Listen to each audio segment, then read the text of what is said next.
고린도전서 3장 18절 이하의 말씀 봅니다.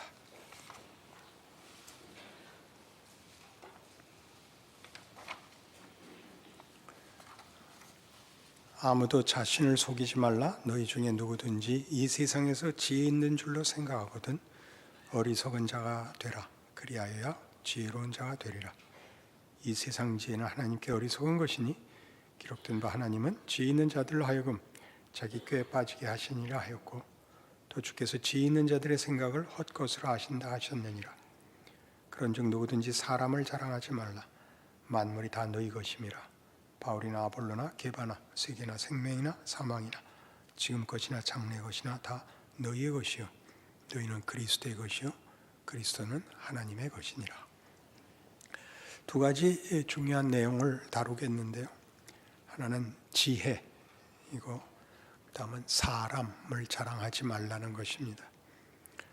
지혜에 관한 이야기는 고린도전서에서 중요한 주제가 되는데 여러분 1장 18절로 돌아가 보시면 십자가의 도가 멸망하는 자들에게는 미련한 것이요 구원을 받는 우리에게는 하나님의 능력이라 기록된 바 내가 지혜 있는 자들의 지혜를 멸하고 총명한 자들의 총명을 폐하리라 하였으니 지혜 있는 자가 어디 있느냐 선비가 어디 있느냐 이 세대의 변론가가 어디 있느냐 하나님께서 이 세상의 지혜를 미련하게 하신 것이 아니냐 하나님의 지혜에 있어서는 이 세상이 자기 지혜로 하나님을 알지 못하므로 하나님께서 전도에 미련한 것으로 믿는 자들을 구원하시기를 기뻐하셨도다.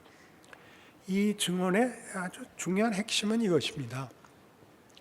이해란 이해하려는 것보다 이해하는 사람이 더 커야 이해를 합니다. 그러니까 다시 역으로 말하면 이해를 했다는 것은 이해하는 자가 이해한 내용보다 크다는 것이 그가 하나님을 다 이해하지 못하고 자기 이해의 범주 내에 갇혀 있다는 뜻입니다. 그러니까 십자가의 도가 이해력으로 따지면 말이 안 되는 것인데 그것이 하나님의 지혜라고 그러지 않고 하나님의 능력이라는 것입니다.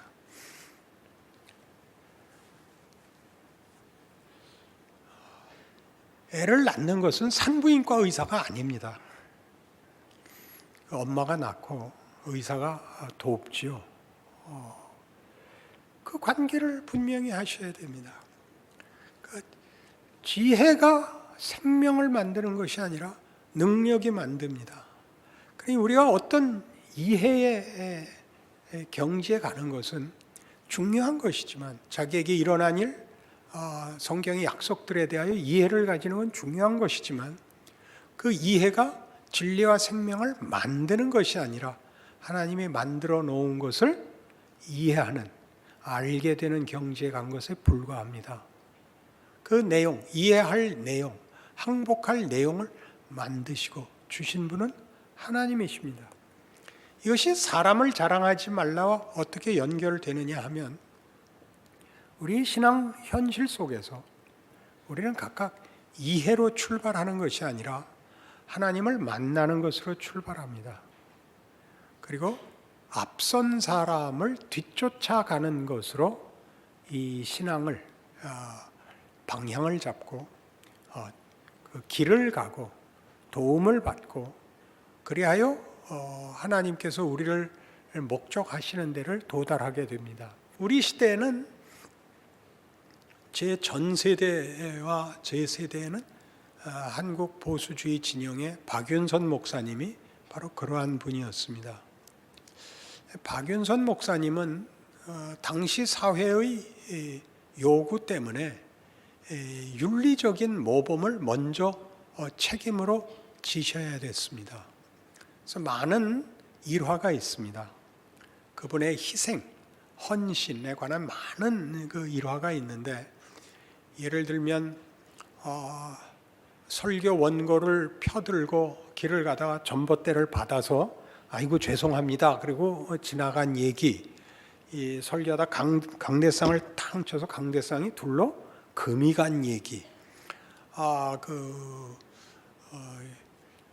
전 세계적으로 유례가 없는 성경 66권을 다 주석한 이야기, 공부하시느라고 얼마나 애쓰셨고 얼마나 치열하게 하셨는지 웨스트민스터 신학교에서 명예박사를 딱 둘 줬는데 그 중에 하나가 박윤선 목사님일 정도로 당시 시대의 선교사들과 또는 그 신학교나 우리 교계의 어른으로서 확고부동한 지위를 가지셨었습니다. 그러나 박윤선 목사님의 가치는 그 개인이 얼마나 모범적인가 하는 데 있지 않고 그 당시에 우리가 이해할 수 있는 윤리 혹은 헌신, 자세에서 우리에게 항복을 받아내셨지만 그분이 한 일은 이리로 와라 하는 신학적으로 계시를 따라 들어와라. 이해는 나중에 생긴다. 인식보다 계시가 우선한다라는 신학적인 대단히 중요한 갈림길에서의 표지판이셨습니다. 그러나 그분이 신학적으로 우리에게 남겨준 유산은 잘 이해되지 않고 당신의 그 시대의 그 기준, 규범, 요구에서의 만족도가 더 크게 이해가 돼서 모든 일에 박윤선이 됐죠. 그렇게 한 게 무슨 잘못했다는 뜻이 아니라 박윤선에서 끝이 나버렸죠. 이해한 박윤선에서. 박윤선 목사가 우리를 어디로 가자고 했는지는 못 쫓아 들어갔습니다. 그 쫓아 들어간 몇 안 되는 사람인데 제가 그리 들어가 보니까 성경의 증언과 계시 우선의 신학적 사고와 그 유산들이 너무나 풍성했습니다. 박윤선 목사에게 고마울지라도 박윤선 목사가 궁극적 내용은 되지 않는다는 이 사실입니다. 여러분들은 저를 만나서 성경의 더 깊은, 더 많은, 더 풍성한 내용들을 알게 된 것으로 저한테 감사할 수는 있으나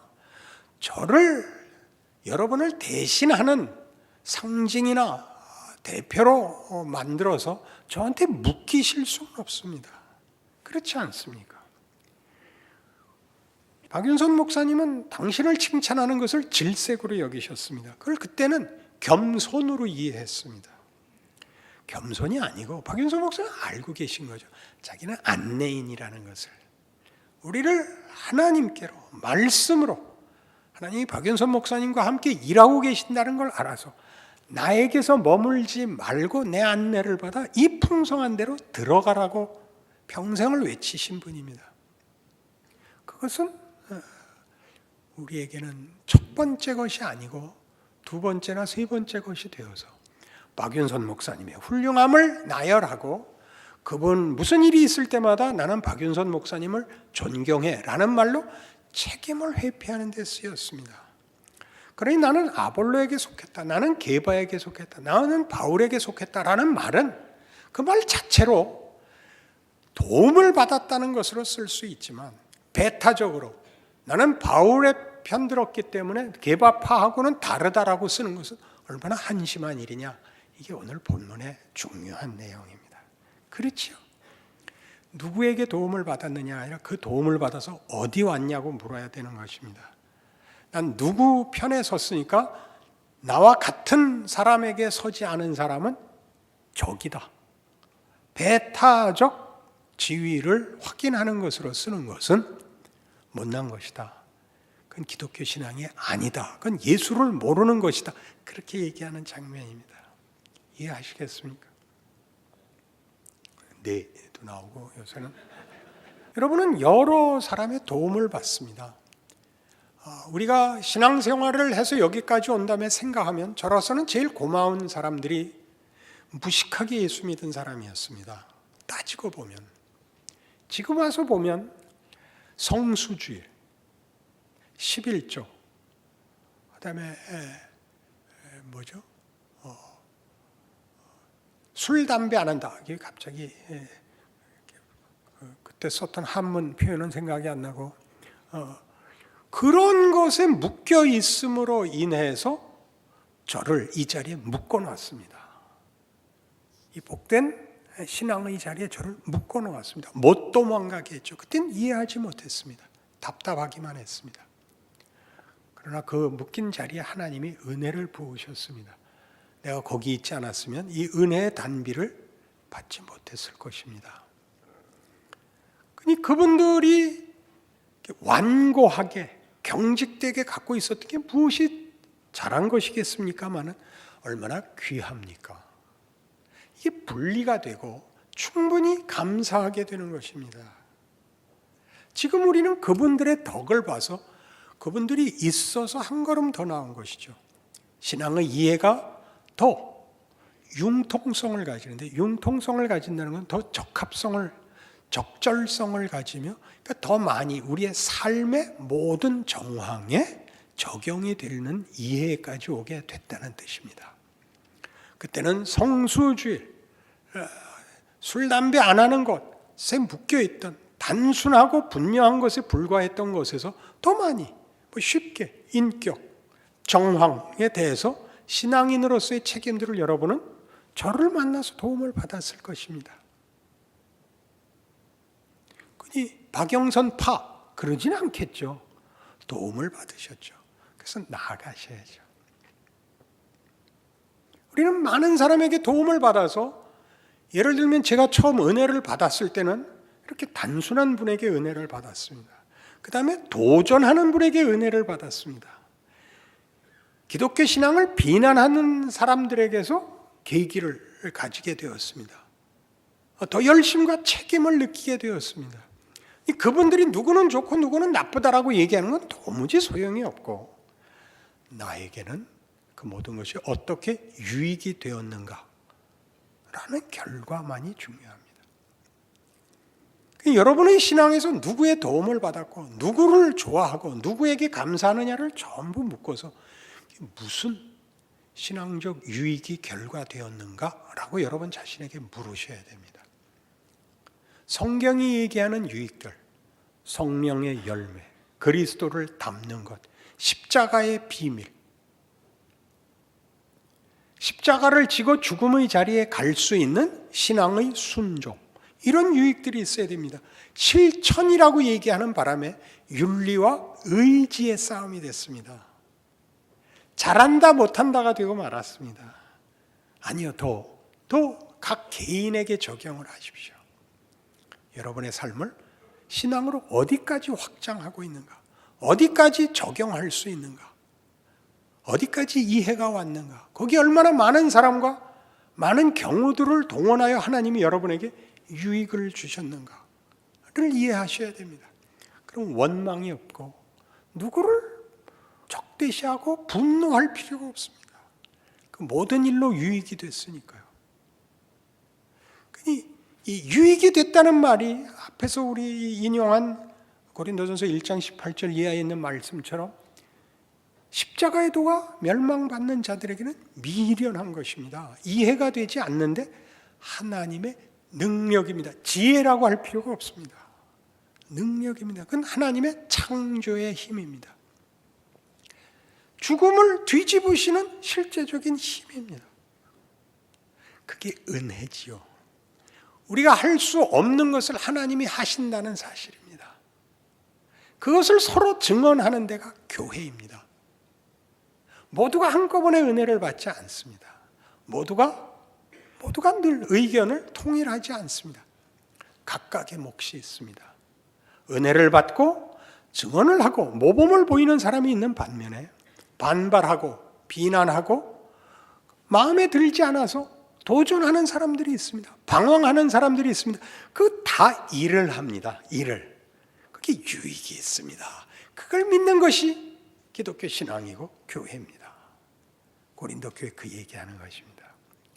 너희가 하는 배타성에 무슨 유익이 있느냐? 무슨 은혜가 담기느냐?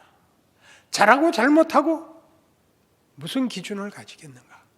단 하나 이것, 거기에 무슨 기독교 신앙적 유익과 은혜가 있는가 보라. 그렇죠? 우리 너무 쉽게 가는 당연한 우리의 가치관, 윤리, 도덕, 유용성, 그렇게 끌려가지 말고 하나님의 신비, 하나님의 일하심에 대한 이해를 가지고 네 마음에 들지 않는 사람 기다려라. 하나님 일하신다. 그 사람 뭘 하든지 손해보지 않는다. 그 사람이 어떻게 되느냐? 우리의 생각과 다를 것이다. 하나님이 일한다. 걱정 마라. 이게 기독교인들이 가져야 하는 아주 중요한 유익이고 공통점이 되어야 할 것입니다. 바울에게 도움을 받으셨습니까? 아볼로에게 도움을 받으셨습니까? 온대는 같아지는 겁니다. 예수 그리고 십자가. 그 사실을 교회에서 증언하지 못하면 어떻게 모두가 의견을 합치해서 가지는 것이 아니라 견디는 것으로, 기다리는 것으로. 왜 기다려요? 믿음을 가졌으니까. 결국은 다 손해보지 않게 합력하여 선을 이루는 하나님의 능력이 은혜를 만드실 것이라. 그것이 교회가 해야 되는 가장 중요한 책임입니다. 한국교회는 겁을 내고 분노하고 있습니다.